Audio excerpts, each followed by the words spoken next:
అధిక బరువు అనేక సమస్యలకు కారణం. సాహితీ యోగా ఆన్లైన్ క్లాసులో జాయిన్ అవ్వండి. నమస్కారం. నేను రమారావి. మామూలుగా మనం ఏదైనా ఒక కంపెనీలో పనిచేస్తున్నాం. లేదా మన ఇంట్లోనే మనం పని చేసుకుంటుంటాం. పని చాలా ఎక్కువ పని చేస్తాం అనుకోండి. చాలా అప్లాజ్ తీసుకుంటాము. ఇదంతా మనమే చేస్తున్నామని మనకు అనిపిస్తూ ఉంటుంది. ఇదంతా మన వల్లే నడుస్తోంది.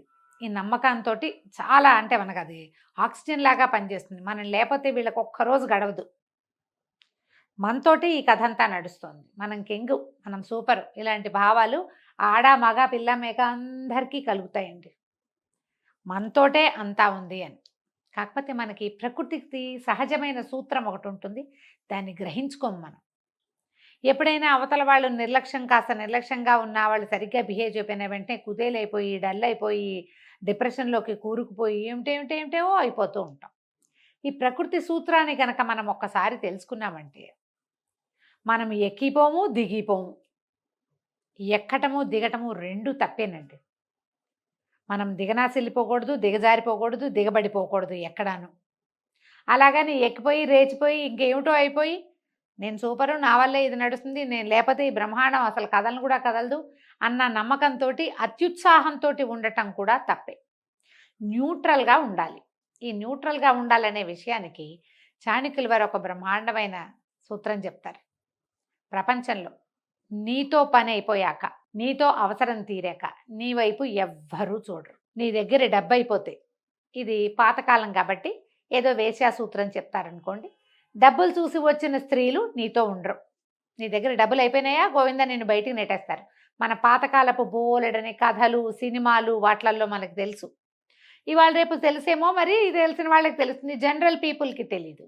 ఈ భార్యల్ని ఇంటి కుటుంబంలో ఉన్న వాళ్ళని కాకుండా బయట స్త్రీలను చేరదీసినప్పుడు వాళ్ళు ఎవరు ప్రేమాతిశయాలతోటి రారు. వీళ్ళ దగ్గర ఉన్న డబ్బు చూసి వస్తారు. డబ్బో అధికారమో, వాళ్ళ వల్ల వచ్చే అవకాశాలు. ఆ అవకాశం అడుగంటిపోయాక, ఆ డబ్బుకి కాలం చెల్లిపోయాక, అధికారానికి కాలం చెల్లిపోయాక, డబ్బులు అయిపోయాక ఇక వాళ్ళ మొహం వీళ్ళు చూడరు. ఎప్పుడు కూడా డబ్బును చూసి వచ్చేవాళ్ళు డబ్బు అయిపోగానే మానేస్తారు. మనం రోజు డబ్బులు ఇస్తేనే న్యూస్ పేపర్ వస్తుంది. డబ్బులు ఎప్పుడు కట్టమో అప్పుడు న్యూస్ పేపర్ రాదు. అలాగే ఇది కూడా నిండుగా పళ్ళు కాసిన చెట్టు ఉందనుకోండి, దాని నిండా అన్ని పక్షులే ఉంటాయి. ఎప్పుడైతే మామిడి పళ్ళ కాలం అయిపోతుందో, మామిడి పూత కాయ అన్నీ రాలిపోయాక ఆ మామిడి చెట్టు మీద ఒక్క పెట్టు ఉండదండి. పళ్ళు అయిపోయాయంటే ఇక లాభం లేదు, అంతే. అలాగే మనుషులు కూడా నీలో శక్తి తగ్గాక, నీ మీద అప్పటిదాకా డిపెండ్ అయ్యి అన్ని పనులు చేయించుకున్న వాళ్ళు నీ వల్ల పని అవటం లేదు అని తెలిసాక వీళ్ళు మానేస్తారు. నీతోటి అవసరం ఉన్నన్నాళ్లే ప్రతి వాళ్ళు నీతో ఉంటారు. అవసరం తీరిపోయాక నీతో ఎవ్వరూ ఉండరు. ఇది లోక సహజమైన సూత్రం. అందులో వాళ్ళు చెడ్డవాళ్లనో వీళ్ళు మంచివాళ్లనో కాదండి. అవసరం తీరాక వదిలేసే వాళ్ళని చెడ్డవాళ్ళు అనడానికి వీల్లేదు. పని అయిపోయింది, మానేసాం, అంతే. ఇంకా అందులో ఏం లేదు. ఇది ఒక వ్యాపార సూత్రంతో ప్రపంచం నడుస్తుంది. మనం ఇది వీళ్ళంతా నా మీదే డిపెండ్ అయి ఉన్నారని ఎక్కిపోయామనుకోండి, వాళ్ళందరూ వదిలేయంగానే మనం దిగిపోతాం. వెంటనే మనకి డిప్రెషన్ వస్తుంది. తృణీకరించబడుతున్నాము, నిరాకరించబడుతున్నాము, ఆశాభంగాన్ని తట్టుకోలేకపోవటము, ఇలాంటి భావాలు వచ్చి మానసికమైన సమస్యల్లో కూరుకుపోతాం. సింకింగ్ ఫీలింగ్ వచ్చేస్తుంది. దిగిపోతున్న భావన, కుంగిపోయే భావాలు ఇవన్నీ వచ్చేస్తాయి. బట్ మనం ఏంటంటే బేసిక్ రూల్ ఏమిటి, మనతో వీళ్ళకి పని అయిపోయింది, అందుకే వీళ్ళెవరూ మన దగ్గరికి రావట్లేదు అని పెట్టుకోవాలి. ఇప్పుడు మనం ఎట్లా ఉండాలి, దీని మీద ఒక పెద్ద ప్రశ్న వస్తుంది. అంటే ఏంటండి, ఎవరైనా అందరూ వస్తున్నప్పుడు ఉత్సాహంగా ఉండద్దా అంటారు. ఉత్సాహంగా ఉండు, అత్యుత్సాహంగా ఉండకూడదు. ఇదంతా నా వల్లే, ఇదంతా నేనే అని అనుకోకూడదు. నువ్వు ఏం చేయాలో అది చెయ్యి, ఎంత చేయాలో అంతే చెయ్యి, ఎంత ఉండాలో అంతే ఉండాలి. ఇది భలే కష్టం కదండి. చెప్పటం ఎంత హాయి, చాలా సులువు. కెమెరా ముందు కూర్చొని కబుర్లు చెప్పడం మరీ ఈజీ, చాలా ఈజీ. చేసేటప్పుడు ఉంటుందండి ఈ కష్టం. మనని అవతల వాళ్ళు పొగిడేయంగానే, నువ్వు నీ వల్లే నా జీవితాన్ని నిలబడింది, నీ వల్లే నా రోజు గడిచింది, నువ్వు నా లక్కీ చంవి అలాంటి పదాలు విన్నప్పుడు పొంగిపోయి ఆంజనేయ స్వామిలాగా ఇంత ఎత్తున ఎదిగిపోతాం. ఆ ఎదిగిపోకుండాను ఉండలేం. నువ్వు ఒట్టి వేస్ట్ క్యాండిడేట్వి, నీ వల్ల ఒక్క పని అవ్వలేదు, నీ వల్లే నా డే చెడిపోయింది అంటే చాలా కుంగిపోతాం. ఈ మధ్య మార్గంగా ఉండాలంటే మనకేం కావాలండి, బ్యాలెన్స్ కావాలి. దీనికోసం ట్రై చేయాలి. దీనికి ట్రై చేయాలంటే ఏమిటి, మన మీద మనకి పూర్తి స్థాయి అవగాహన ఉండాలి. వీళ్ళందరూ వస్తున్నారంటే వీళ్ళందరికీ పనులు ఉన్నాయి మన దగ్గర, ఎంత మటుకు ఉండాలో అంత మటుకుందాం. వీళ్ళెవరు రావట్లేదంటే వీళ్ళందరికీ పనులు అయిపోయినాయి అందుకే లేదు.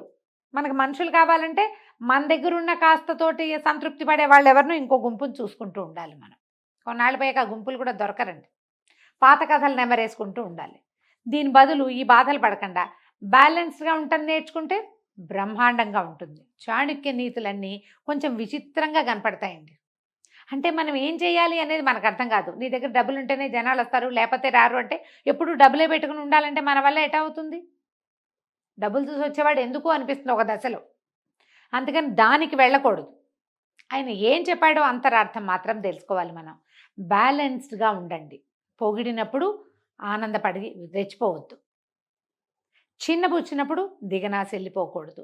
మధ్య మార్గంగా ఉండాలి. మన మీద మనం నమ్మకంతో, దైవం పట్ల లేకపోతే ఏదో ధర్మం పట్ల, నీతి నిజాయితీల పట్ల ఒక నిబద్ధత కలిగి బ్యాలెన్స్డ్గా ఉంటే వీటిని మనం సాల్వ్ చేసుకోగలుగుతాం. లేకపోతే బాధపడుతూ ఉంటాం. బాధపడకూడదు.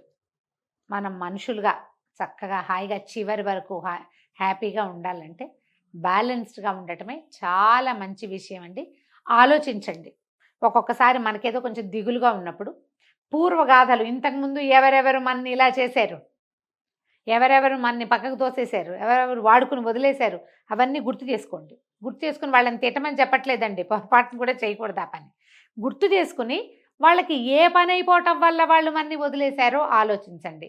సో ఇది రూట్ కాజ్ అని కనుక అర్థమైందా మనకి ఈజీగా రూట్ కాజ్ కనుక అర్థమైందా మనకి హాయిగా ఉంటుంది. మనం నిద్రగా ఉండగలుగుతాం.